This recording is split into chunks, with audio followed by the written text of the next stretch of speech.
Oui, Père, nous voulons encore une fois de plus te dire merci. La Bible dit qu'ils seront tous enseignés de Dieu et nous voulons que toi tu nous enseignes. Au nom de Jésus-Christ. Amen. Oui, merci. Que le Dieu de gloire vous bénisse encore tous. Nous allons poursuivre aujourd'hui l'enseignement que nous avons commencé dimanche passé.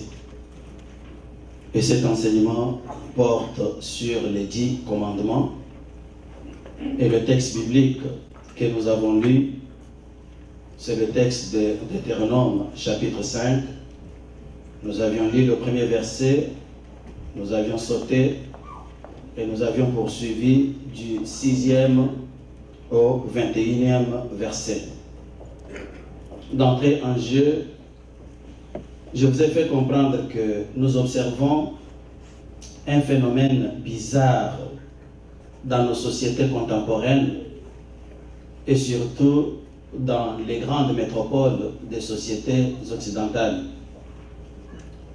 Ce phénomène bizarre est que toutes les immoralités, je dis bien toutes les immoralités qui ont été décriées dans les années passées, ces immoralités ont été recyclées pour se cacher derrière la légalité et elles portent aujourd'hui le nom de valeurs des sociétés civilisées. Devant un tel chaos, il est important que l'Église de Dieu garde le regard fixé sur les 10 commandements. Pourquoi?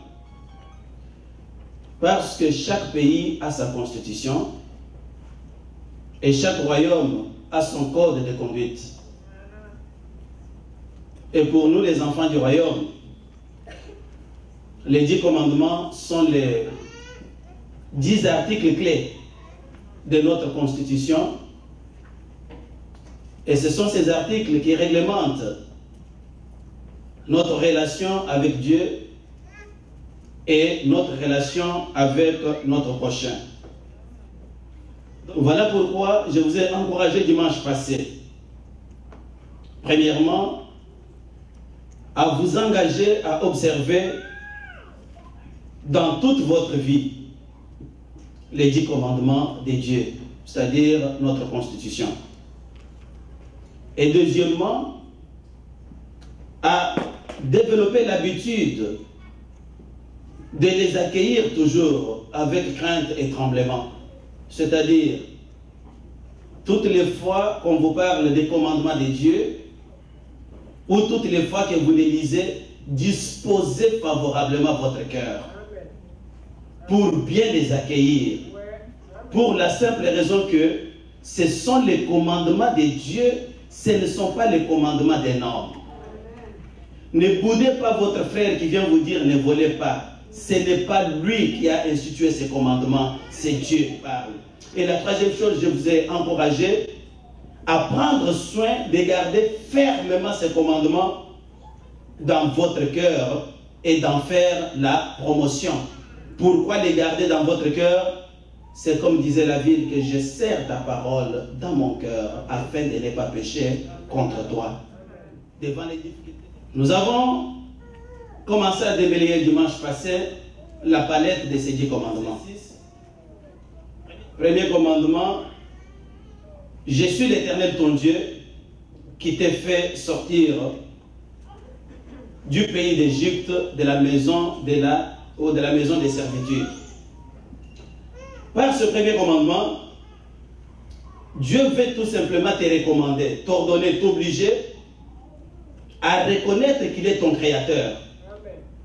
À te faire comprendre que tu n'es pas le produit de la génération spontanée, tu as été créé par Dieu. Dieu existe réellement et qu'il est ton créateur. Ceci pour dire que, en tant qu'enfant du royaume, même lorsque le monde entier dira que Dieu n'existe pas, mais toi au moins tu te tiendras debout pour dire que je sais que Dieu existe et qu'il est mon créateur.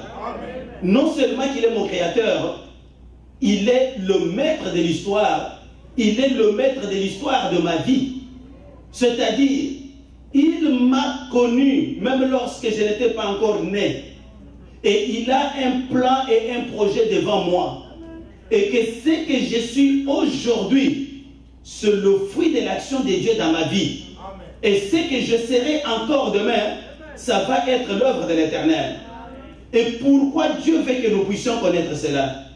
Il veut que nous puissions connaître cela afin que nous puissions lui être reconnaissants. Parce que si vous êtes reconnaissants dans les petites choses, Dieu est capable de vous en donner des grandes. Si vous êtes reconnaissant aujourd'hui que vous êtes à l'université, il est capable de faire de vous demain un premier ministre.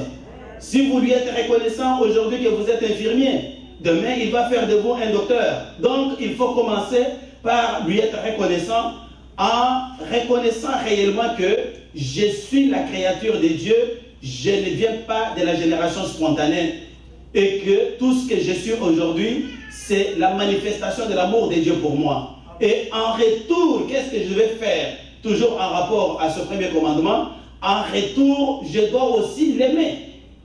C'est pourquoi Deutéronome dit quelque part que Shema Israël, écoute Israël, l'Éternel, notre Dieu, il est le seul éternel. Tu aimeras l'Éternel ton Dieu de tout ton cœur. Tu aimeras l'Éternel ton Dieu de toute ton âme. Tu aimeras l'Éternel ton Dieu de toute ta force. Ça, c'est la recommandation qui est rattachée à ce premier commandement. Parce que Dieu est notre créateur, parce que c'est lui qui a fait de nous ce que nous sommes aujourd'hui. En retour, nous devons l'aimer. Je vais t'encourager, mon frère, à aimer Dieu. Je vais t'encourager, ma soeur, à aimer ce Dieu. De toute façon, lui t'a aimé le premier. Deuxième commandement, tu n'auras point d'autre Dieu devant ma face. Ce commandement veut tout simplement bannir l'idolâtrie. C'est-à-dire, Dieu nous interdit de nous prosterner devant toute forme d'idole. Ça peut être devant les statues ou les objets taillés, comme ce que nous voyons dans l'église catholique. Ça peut être des photos ou des images, comme ce que nous voyons chez les amis branhamistes. Ça peut être n'importe quelle statue avec un gros ventre qu'on appelle Bouddha. Donc, vous ne pouvez pas vous prosterner. Même si vous allez dans le supermarché des Vietnamiens, vous trouvez qu'il y a dans un coin un petit Bouddha à qui on a donné des fruits, des oranges, des bonnes pommes qu'on aurait pu donner à mon frère Guilundu. Mais on les a donnés à ce Bouddha, mais qui ne les mange pas. Donc ça pourrit là, on vient les remplacer. Voilà pourquoi Dieu dit que c'est un non-sens. Ces dieux-là, ils n'écoutent pas, ils ne réagissent pas, ils n'ont même pas de sentiments. Mais vous allez vous agenouiller pour dire que c'est mon Dieu qui fait marcher les affaires. Non, frère, tes affaires marchent parce que nous venons payer. Mais celui-là, il ne fait absolument rien.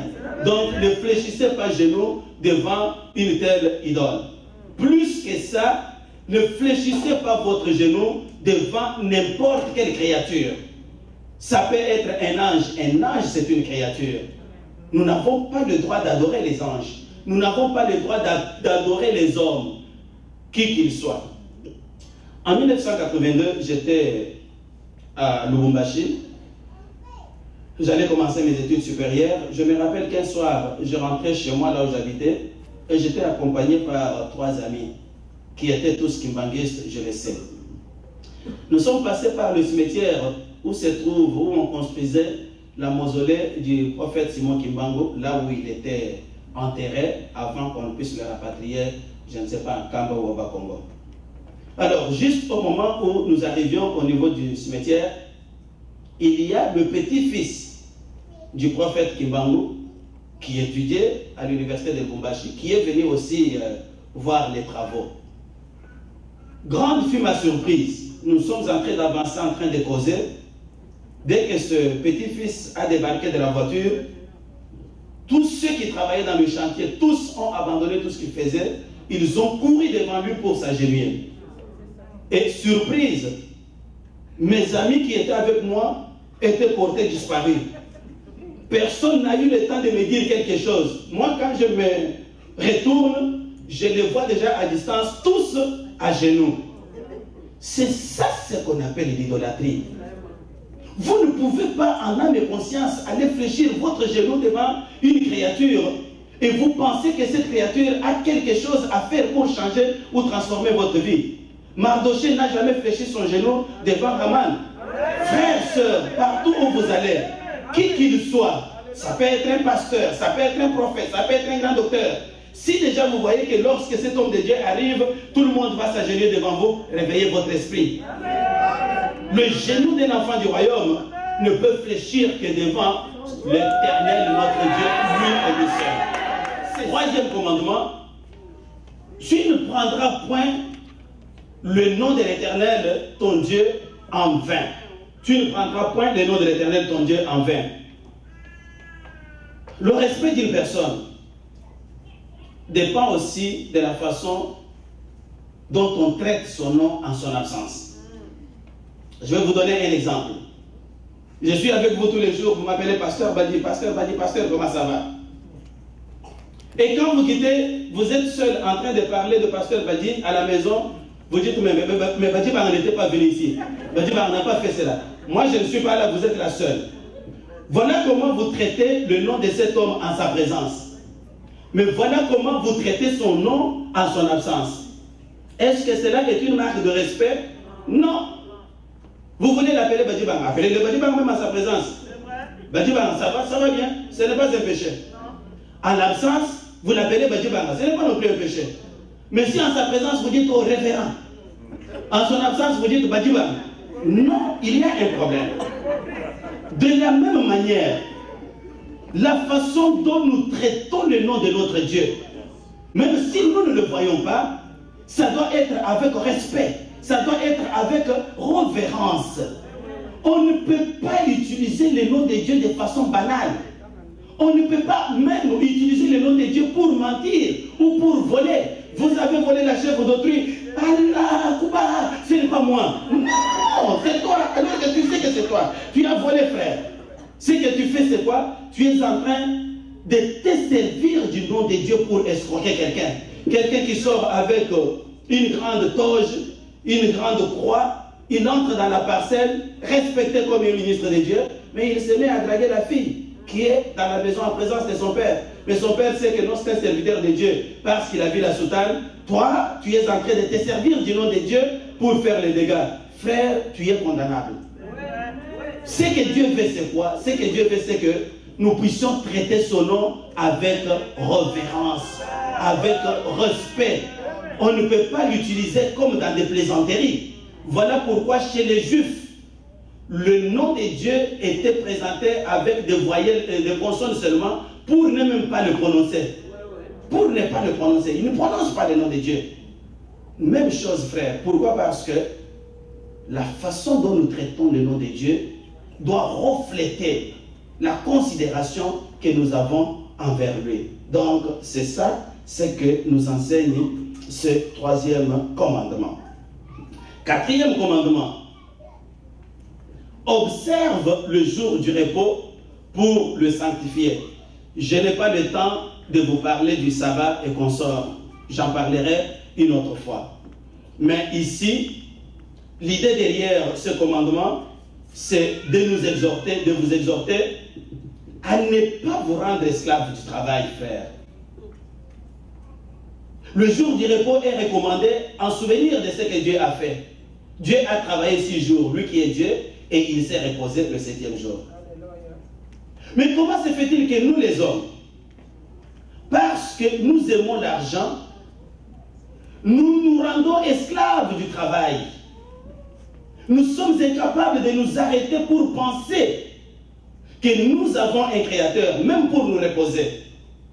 Il y a un homme sage de notre génération qui a dit quelque chose qui m'a intéressé en rapport avec la société occidentale. Il a dit ceci que ce qui me surprend le plus chez l'homme occidental, c'est qu'il perd la santé pour gagner l'argent et il perd ensuite l'argent pour récupérer la santé.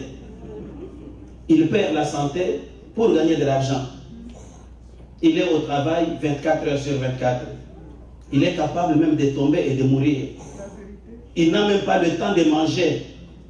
On m'a parlé de quelqu'un qui allait toujours avec son Coca-Cola d'1 litre et un pain sec parce que tout l'argent qu'il gagnait, il gardait ça pour sa retraite. Mais il travaille du lundi à dimanche, en boucle. Vous travaillez. On m'a appris à mon travail, il y en a un qui faisait même des 18 heures, et c'est le gérant qui lui demandait de rentrer à la maison, il ne voulait pas partir. C'est-à-dire qu'il n'était plus capable, mais il veut dormir là-bas, en boucle, en boucle. Mais cet homme dit que ça c'est surprenant. Vous perdez la santé pour gagner de l'argent. Aussitôt que vous avez de l'argent, vous vous mettez maintenant à perdre de l'argent pour récupérer la santé. Ça devient quoi? Un boucle. Ecclésiaste a dit que celui qui aime l'argent n'est pas rassasié par l'argent. Ecclésiaste chapitre 5 verset 10. Celui qui aime l'argent, il n'est pas rassasié par l'argent. Et celui qui aime les richesses n'en profite pas. Ça encore, c'est quoi? C'est la vanité. Vous pouvez aimer l'argent dès que vous prenez le plaisir à travailler. Regardez, si on vous demande de faire les overtime, vous refusez. Regardez qu'à la fin de la semaine, vous n'allez pas mourir. Mais observez que quand vous commencez à accepter, même dimanche, on vous dit dimanche, il y a des dimanches où vous-même vous irez demander, chef, est-ce qu'il n'y a rien ce dimanche? Et quand vous le faites déjà 3 semaines, 4 semaines, ça devient une habitude, ça devient normal, vous avez oublié Dieu et vous commencez à ruiner votre santé. Mais observez sur votre chèque de paye. Vous travaillez 30 heures, vous avez $300. Vous travaillez 40 heures, vous avez $350. Vous travaillez 50 heures, vous avez $370. C'est-à-dire que les 10 heures, les 10 dernières heures là, on vous paye quoi? $20. Au bout de la ligne, quelle est la différence que vous sentez sur votre chèque? Il n'y en a vraiment pas. Amen, l'Église. Et lorsque Dieu nous recommande d'observer le jour de repos, c'est d'abord pour reconnaître que nous avons un Créateur, l'adorer, lui dédier aussi ce jour-là. Ce n'est pas que c'est le jour du repos, je reste dormir à la maison. Non, Dieu veut que ce jour-là, pour nous c'est le dimanche, le jour de la résurrection de Jésus-Christ, venez à côté de vos frères et levez le nom du roi des rois. Mais aussi c'est bien pour votre santé.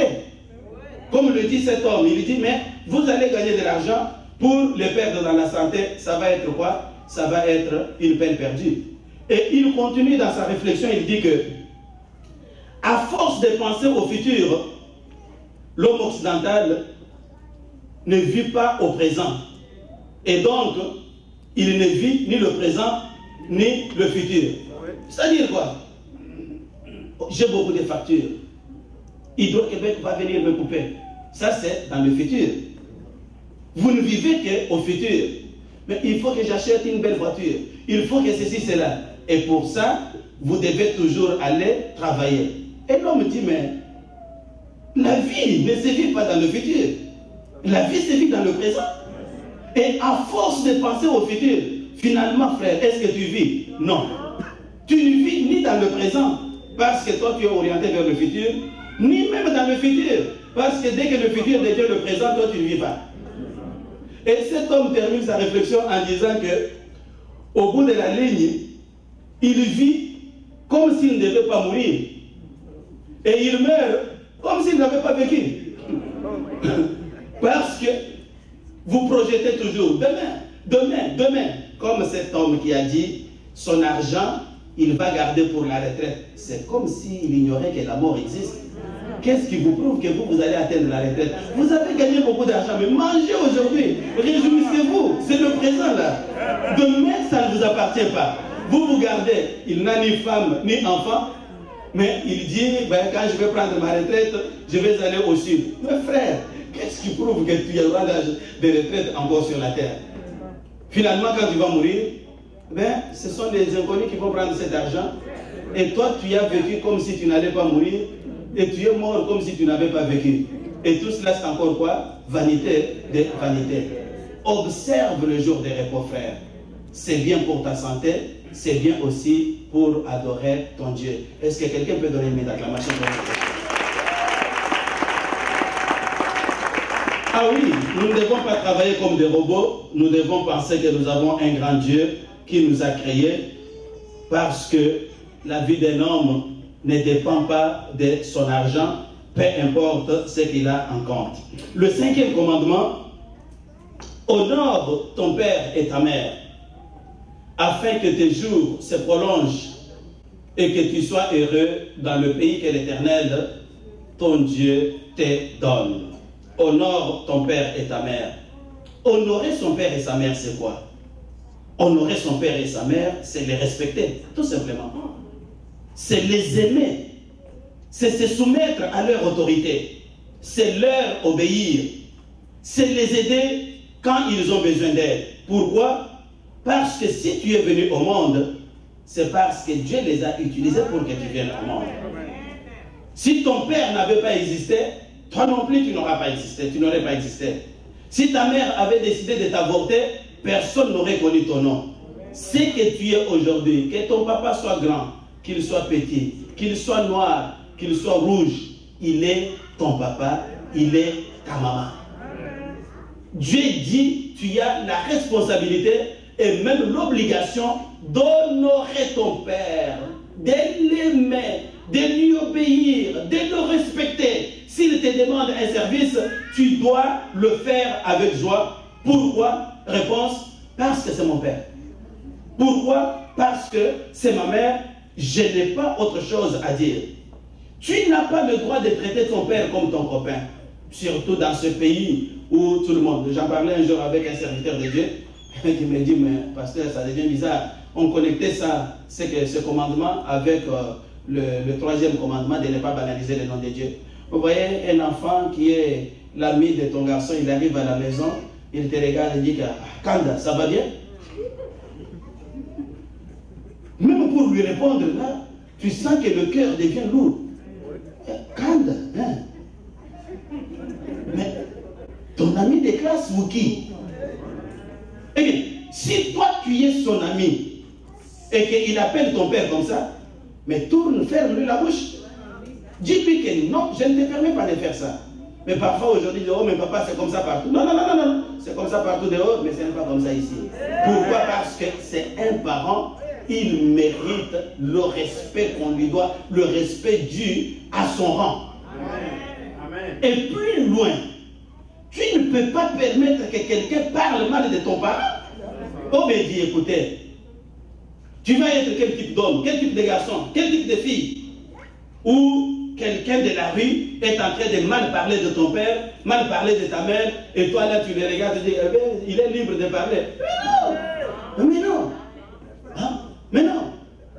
Si tu viens me dire que papa, j'ai vu arracher une dent parce qu'il parlait mal de toi, tu vas dire, mon fils, je vais te soutenir même en prison. C'est vrai! C'est vrai! C'est vrai!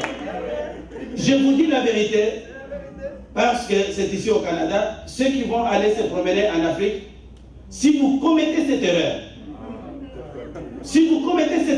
d'injurier le papa de quelqu'un en présence de son enfant, même si c'est ton ami, qui en a pour ton compte frère. Tu en as pour ton compte, tu vas laisser 3-4 dents par terre là, on te frappe pour quelle raison? Parce que tu as importuné mon père, parce que tu as importuné ma mère. Amen. Au final, respecter vos parents, c'est respecter Dieu lui-même. Comment c'est là? Moi, toi tu me respectes. Moi je respecte mon père. Mon père respecte son père. Nous remontons jusqu'à Adam. Et Adam respecte qui? Il respecte Dieu. Voilà pourquoi Dieu a marqué une bénédiction qui est rattachée à ses commandements. Une double bénédiction. Il dit, honore ton père et ta mère. Pourquoi? Afin que tes jours se prolongent. C'est-à-dire, afin que tu vives aussi sur la terre même pendant 100 ans. Mais si tu n'obéis pas à ton père et à ta mère, tes jours seront abrégés. Voilà pourquoi on voit certains jeunes mourir. Il n'a à peine que 25 ans, paf, il est mort de crise cardiaque. Mais comment crise cardiaque à 20 ans? Le cœur est encore en forme. Toi, non, non. Tu es frappé de malédiction à cause de la désobéissance au 5e commandement. Et afin que tu sois heureux. Donc, tes jours sont prolongés et tu as une vie heureuse. Tu vas regarder, mais pourquoi lui, là, ne fait que réussir? Il a réussi parce qu'il obéit à ses parents. Et c'est Dieu qui bénit. Même si le papa ne dit rien, Dieu lui-même donne la bénédiction. Vous voulez être heureux sur la terre. Vous voulez vivre longtemps. Apprenez tout simplement à honorer vos parents, à honorer votre père et votre mère. 6e commandement,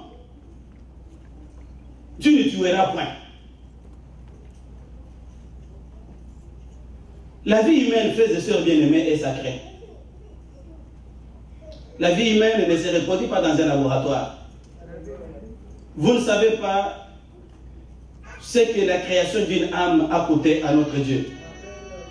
Alors, à cause de cela, qui que tu sois, tu n'as pas le droit de tuer ton prochain. Tu n'as pas le droit de mettre fin à une vie que tu n'as pas créée. Que tu sois politicien, que tu sois policier, que tu sois militaire, tu n'as pas le droit d'enlever la vie à quelqu'un. Que tu sois même femme enceinte, tu n'as même pas le droit d'enlever la vie au bébé que tu portes dans tes entrailles. Je vais vous demander, je vais dépasser de quelques minutes parce qu'il faut que je finisse cet enseignement aujourd'hui. Papa Janvier a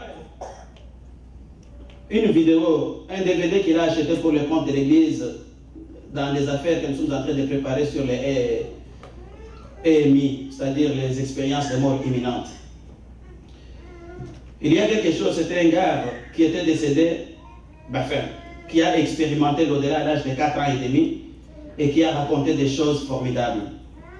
Dans l'une des choses qu'il raconte quand il est revenu de son expérience, il dit à sa mère que maman, j'ai vu ma soeur. Et sa maman lui dit, oui, tu as une soeur, ta soeur est là. Dit que non, pas elle, une autre soeur. Je l'ai vue quand j'étais mort. Comment elle était? Elle était mince, elle avait des cheveux comme ça. Et le gars ajoute, elle m'a dit que tu ne lui avais pas donné de nom.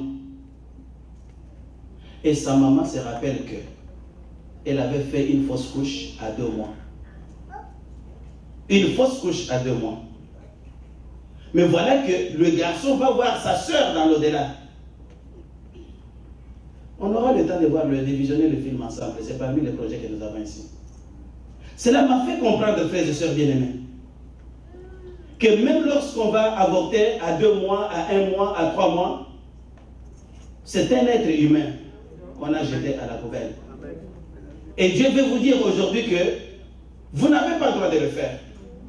Si vous l'avez fait, pleurez devant votre Dieu, demandez le pardon et prenez la résolution de ne plus le faire. Parce que le commandement dit, tu ne tueras pas. On peut tuer son frère ou sa soeur de plusieurs manières. Il y a la mort physique, quand on a tiré sur une personne.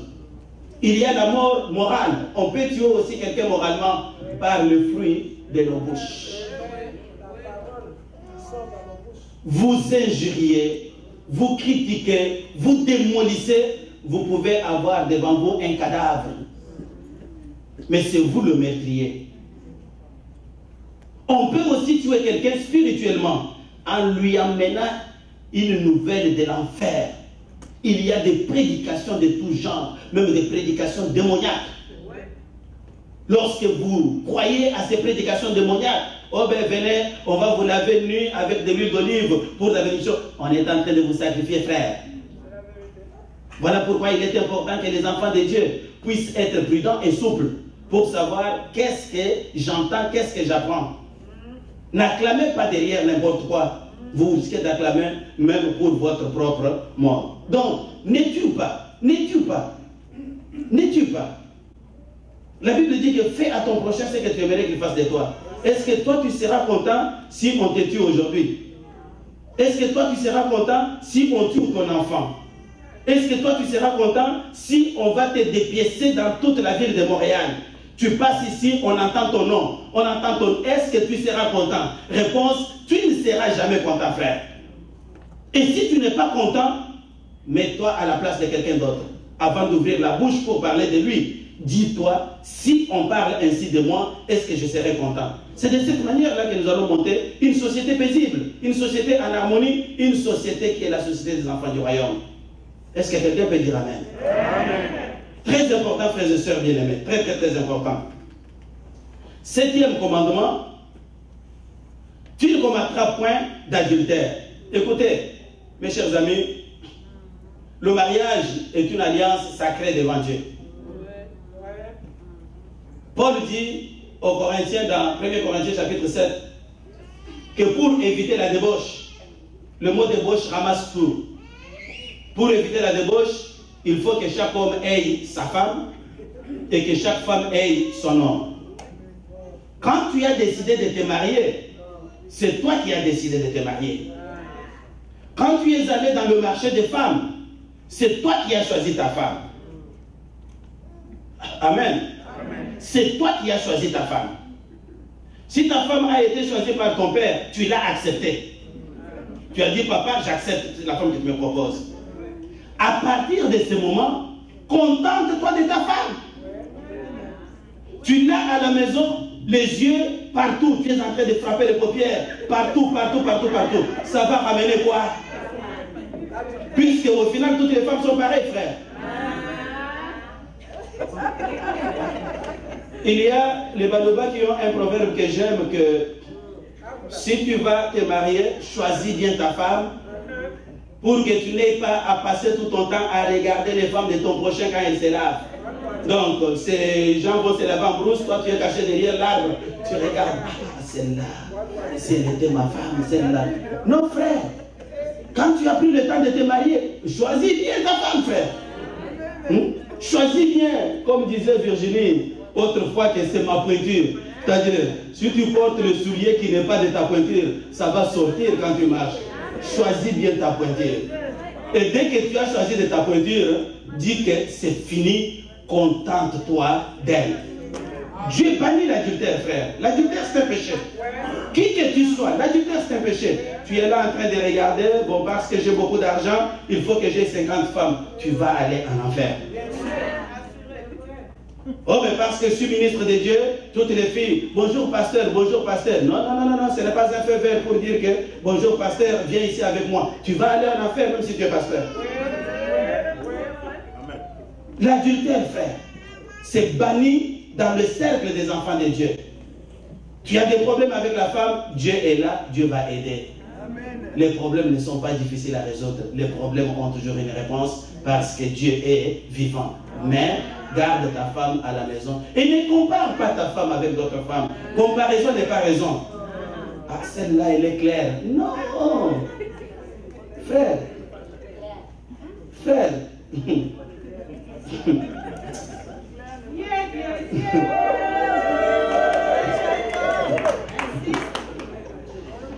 Quand on entre dans le secret du mariage, là, il n'y a pas de clarté, il n'y a pas de noirceur.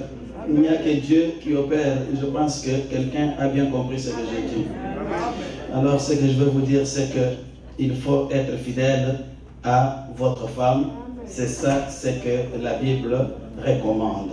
8e commandement, tu ne déroberas point. C'est-à-dire, arrête de voler. Même chrétien, il vole. Il dit, mes frères, tout le monde vole. Non. Pourquoi ne pas voler? C'est parce que voler, c'est causer du tort à ton prochain. Tu le fais souffrir. Papa Kali m'avait raconté une histoire qui m'avait fait rire. Il y a eu à Kinshasa une équipe de voleurs. Ces gens-là sont allés voler. Ils ont fait leur opération. Ils ont dépouillé une polyclinique. Et ils sont allés cacher leur butin en brousse. Alors un des voleurs a observé que son ami avait volé quelque chose de précieux. Il a fait un faux tour. Il est revenu, il a aussi volé. Alors, quand le premier voleur, vous comprenez, je parle au voleur au premier niveau et voleur au carré. Quand le voleur au premier niveau revient, il trouve que son butin est parti. Il est entré dans une violente colère. Le papa Kali dit que c'était dans sa parcelle. Si vous l'entendez comment il grondait, il dit que si je trouve celui-là, il ne sait pas comment je vais souffrir, je vais le tuer. Frère, toi tu as souffert pour voler, mais c'est lui qui a souffert pour payer ça. Comment il se sent? Quelle est la leçon que nous tirons? C'est que même un voleur volé, il est fâché. Mais lui, il se contente de voler les autres. Voilà pourquoi la Bible dit, ne vole pas, parce que si tu voles, tu vas causer du tort à ton prochain. On peut voler de plusieurs manières. On peut vraiment voler de plusieurs manières. Voler, c'est quoi? C'est prendre un bien qui ne t'appartient pas. On peut prendre le bien de son voisin. On a volé. Dieu te défend de faire ça. On peut aussi voler dans le bien commun. Et ça, C'est surtout avec les politiciens, surtout les politiciens congolais africains. Même tous les politiciens partout.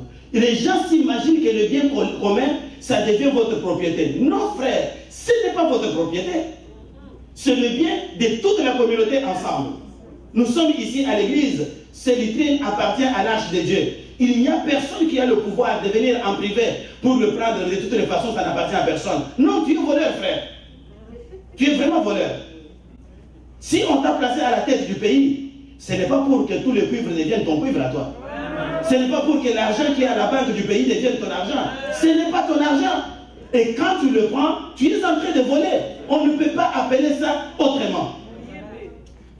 Voler dans le bien commun. On peut aussi voler à Dieu. La Bible est claire. Dans les dîmes et dans les offrandes. Dieu dit qu'il vous a donné 100% et il te demande un 10%. Toi, tu bouffes les 90%, tu trouves que ça ne suffit pas. Tu ajoutes les 10%, tu mets en poche. Dieu te considère voleur au même titre que Koul Kangalalias Dango. Ce n'est pas moi qui le dis, c'est la Bible qui le dit. Là, j'ai vu que les amens ont diminué. Mais moi, je vais vous dire la vérité, frère. Oui, j'ai vu que là, tout le monde est devenu calme. Je ne sais pas si vous voulez me faire comprendre que tout le monde a reconnu que je suis aussi voleur.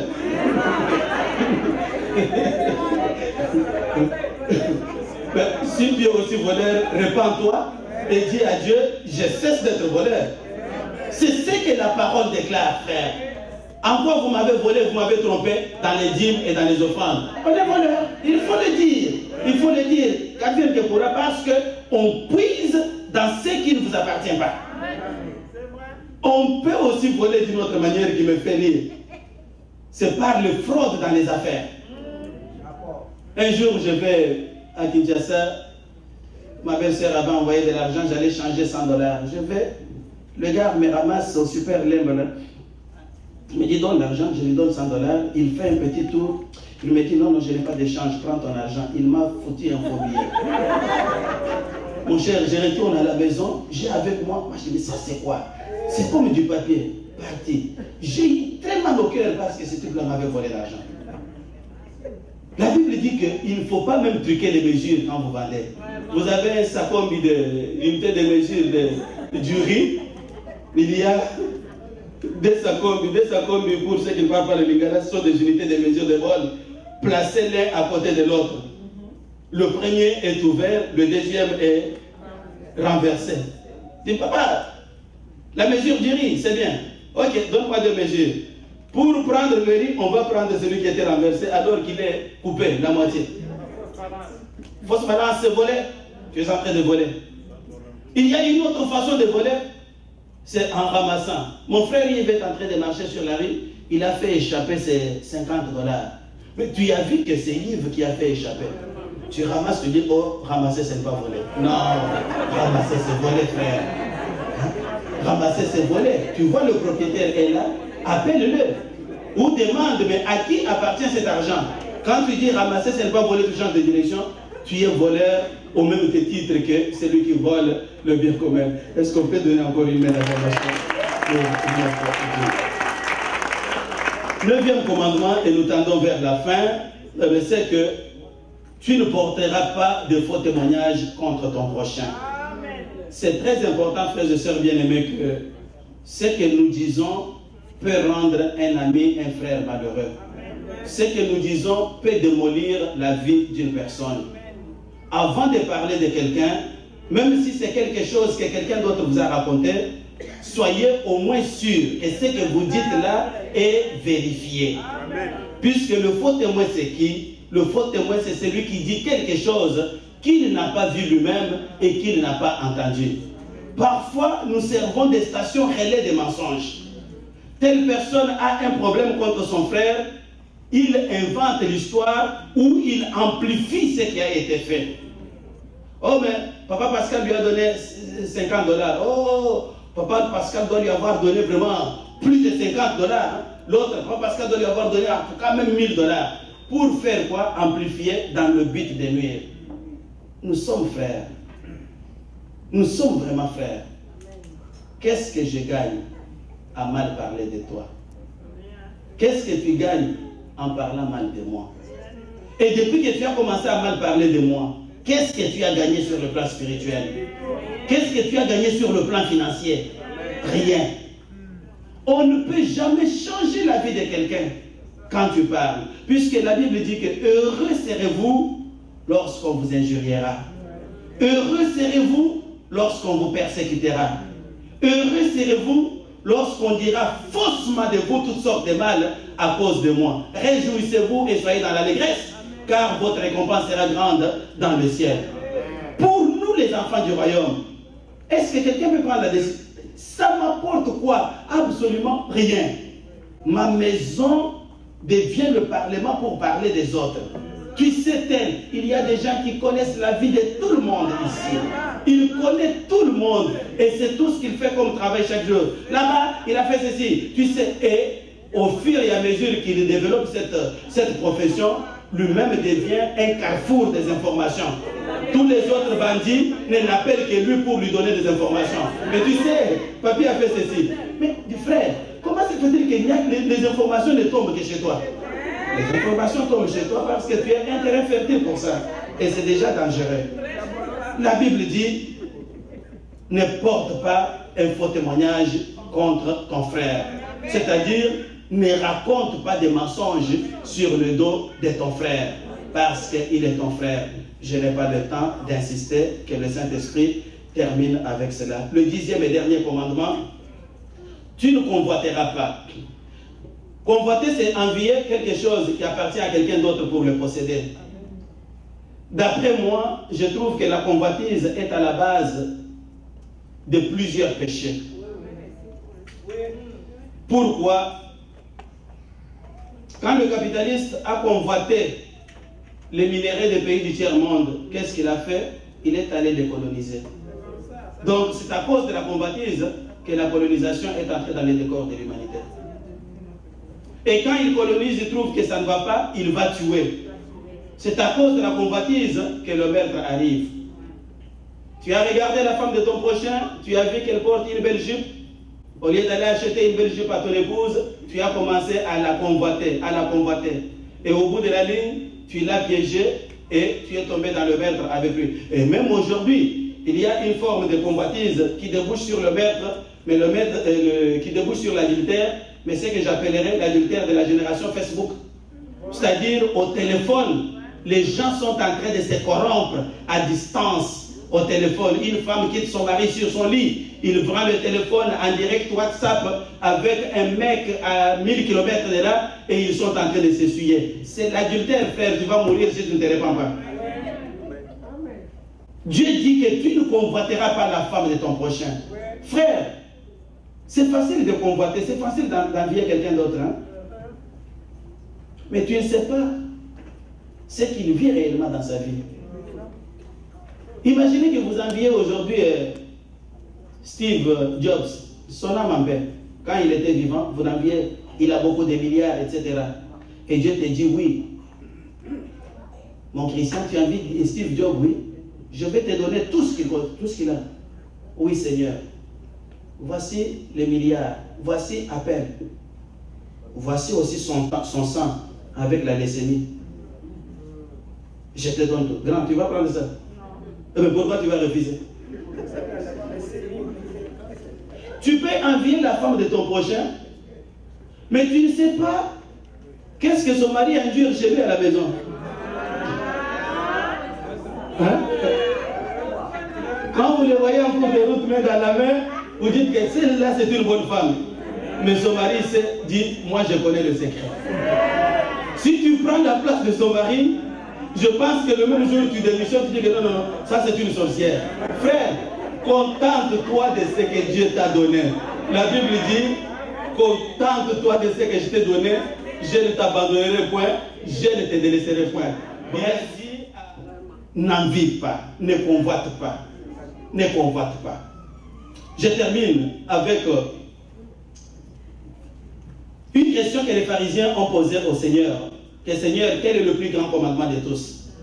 Qu'est-ce que Jésus a répondu? Il a dit, tu aimeras l'Éternel ton Dieu de tout ton cœur, de toute ton âme et de toutes tes pensées.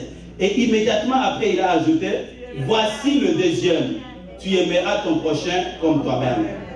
Si tu aimes l'Éternel ton Dieu, tu vas reconnaître qu'il t'a créé. Tu vas t'abstenir de l'idolâtrie. Tu vas traiter son nom avec respect et tu vas respecter son jour de repos. Si tu aimes ton prochain, tu vas arrêter de voler. Tu vas arrêter de tuer. Tu vas arrêter de commettre l'adultère. Tu vas arrêter d'injurier. Tu vas arrêter de convoiter. Ma prière à Dieu pour toi aujourd'hui est que tu puisses observer le commandement de Dieu et que tu l'enseignes aux autres. Merci beaucoup pour votre patience. Merci pour le temps que j'ai pris. On termine là-bas avec 2 minutes de retard. Que Dieu vous bénisse tous richement, richement, richement.